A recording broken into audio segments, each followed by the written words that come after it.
7ই জানুয়ারি ওসমান শেখ হাসিনার মরণ দিবস, এই সরকারের মরণ দিবস 7ই জানুয়ারি। বঙ্গবন্ধু বলেছিলেন আওয়ামী লীগ একটা চোরের পার্টি। আমি বলতে চাই আওয়ামী লীগ একটা ডাকাতের পার্টি। হাসিনা আওয়ামী লীগকে ডাকাতের পার্টিতে পরিণত করেছে। 7ই জানুয়ারির নির্বাচনে এদেশের জনগণ অংশগ্রহণ করে নাই, করবে না। আপনার পাতানো নির্বাচন ইতিমধ্যে বিশ্বব্যাপী হাসির খোরাকে পরিণত হয়েছে। আপনার এই মডেল হাসিনা মডেল 2014 সালে আমরা দেখেছি, আমরা গাদ্দাফির মডেল দেখেছি, আমরা সাদ্দামের মডেল দেখেছি, আমরা ফিলিপাইনের মার্কোসের মডেল দেখেছি। শেখ হাসিনার মডেল বাংলাদেশে জনগণ চায় না।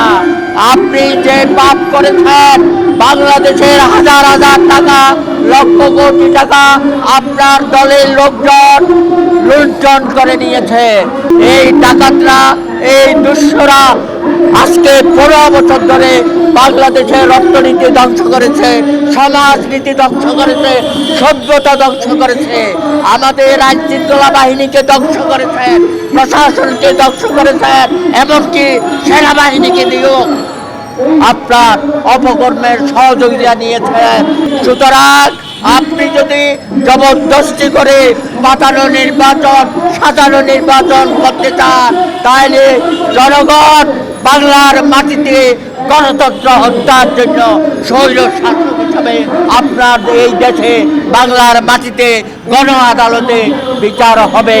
সেই জন্য আপনি এখন থেকে প্রস্তুতি নেন।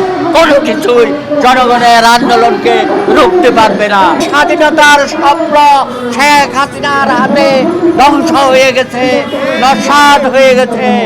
1971 সালে বাংলাদেশের জনগণের উপর পাক হানাদার বাহিনী যেভাবে ঝাঁপিয়ে পড়েছিল, 30 লক্ষ লোককে হত্যা করেছিল, আজকেও শেখ হাসিনার আওয়ামী লীগ তাদের অসংবদ বাহিনী দিয়ে জনগণের বিরুদ্ধে যুদ্ধ ঘোষণা করেছে।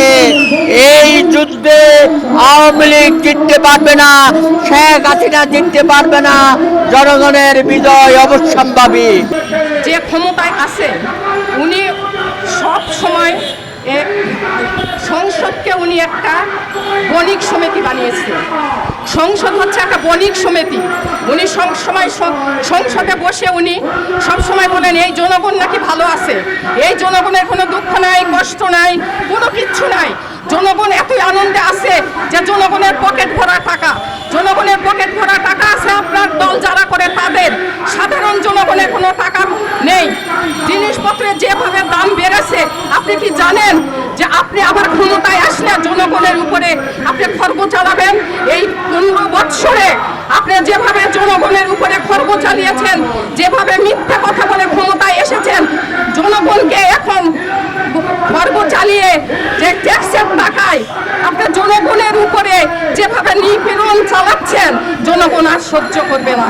জনগণ অনেক সহ্য করেছে, ক্ষমতা ছেড়ে দেন। আর ক্ষমতায় জনগণ দেখতে চায় না। ভোট কেন্দ্রে কোনো মানুষ যাবে না ভোট দিতে।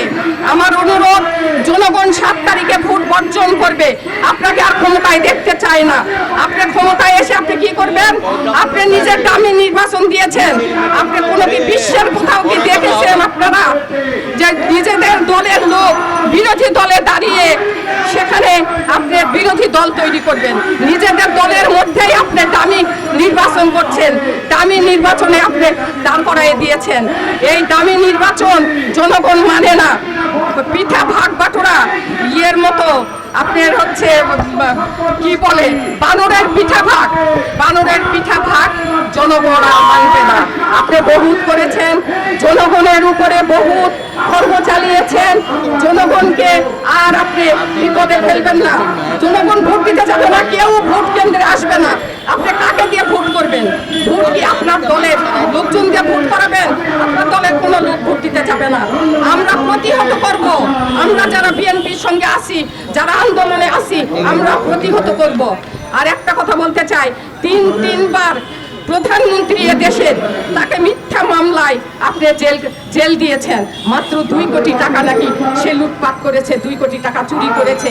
কোথায় 2 কোটি টাকা চুরি করেছে?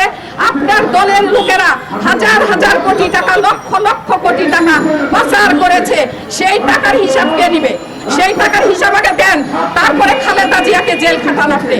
আপনার দলের লোকেরা দুর্নীতি করবে, আপনার দলের লোকেরা অপকর্ম করবে, সন্ডা পান্ডারা। আর বিএনপির মহাসচিব, বিএনপির প্রত্যেকটা লোককে মিথ্যা মামলা দিয়ে জেল খাটাচ্ছেন। কি কারণে আপনি এটা করছেন? কি কারণে আপনি ওই জেলে যাবেন?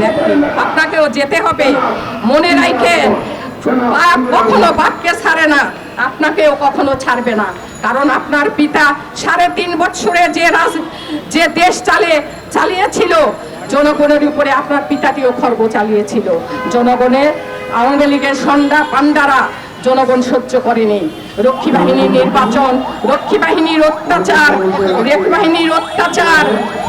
শেখ মুনির বাহিনীর অত্যাচার, মানুষ এগুলো ভুলেনি। আমার মতো বয়সে যারা মানুষ, তারা কখনোই আপনার সেই 3.5 বছরের এই অত্যাচার কেউ ভুলে যায়নি। অতএব 74 সনে যে দুর্ভিক্ষ হয়েছিল, সেই দুর্ভিক্ষ কিন্তু আপনাদের কারণেই হয়েছিল। এই আওয়ামী লীগই তখন ক্ষমতায় ছিল। আপনিও আস্তে আস্তে এই দেশটিকে দুর্ভিক্ষের দিকে ঠেলে দিচ্ছেন। দুর্ভিক্ষ করে আপনি এই দেশকে দুর্ভিক্ষের দিকে ঠেলে দিয়ে আপনি নিজে মোস করবেন, আপনার দলের লোকেরা মোস করবে, আপনার দলের লোকেরা রাজপ্রাসাদে থাকবে।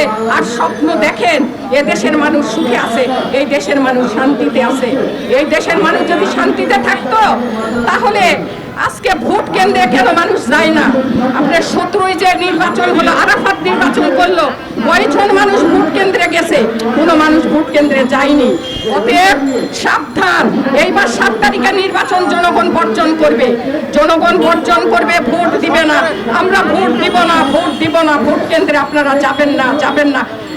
নির্বাচনকে বয়কট করেন, নির্বাচনকে না বলেন, না বলেন, না বলেন। বাসায় বসে সব দলের চেয়ারম্যানরা যায় যে কে কোন জায়গা থেকে দাঁড়াবে। আপনারা খেয়াল করে দেখেন, ঢাকা 6 আসনে রাশেদ খান মিলন ছিল 2বারের এমপি, সে এবার ঢাকা থেকে লাল কার্ড খেয়ে সে বরিশালে যে দাঁড়াইছে। সেটাও প্রধানমন্ত্রী বলে দিচ্ছে যে কোন চিনে সে দাঁড়াবে। কোন চিনে যদি দাঁড়ানো হয়, উনি যদি সবই টিকসই দেয়, তাহলে এই 1800 কোটি টাকা কেন খরচা করে নির্বাচন করা লাগবে? 300 সিটের ডিক্লারেশন দিয়ে দিত উনি পারত, না করে ট্যাক্সের টাকা দিয়ে, বাংলাদেশের জনগণের উৎকৃষ্ট টাকা দিয়ে 1800 কোটি টাকা হালুয়া রুটি ভাগ খাচ্ছে। এই জন্য বলতে চাচ্ছি, বিএনপি সহ 36টি দল যে আন্দোলন আছে, সেই আন্দোলন 7 তারিখের রক্ত দিয়ে হলো এই 7 তারিখের নির্বাচন অবশ্যই প্রতিরোধ করা হবে এবং এই হাসিনা মার্কা নির্বাচন করতে দেওয়া হবে না, হবে না। এবং রাজপথে গণফোরাম পিপলস পার্টি যতক্ষণ পর্যন্ত হাসিনার পদত্যাগ না হবে, স্বৈরাচার কদম না হবে, ততদিন পর্যন্ত আমরা রাজপথে আছি এবং রাজপথে থাকবো। দেখা হবে মিছিলে, কথা হবে রাজপথে। সবাইকে ধন্যবাদ।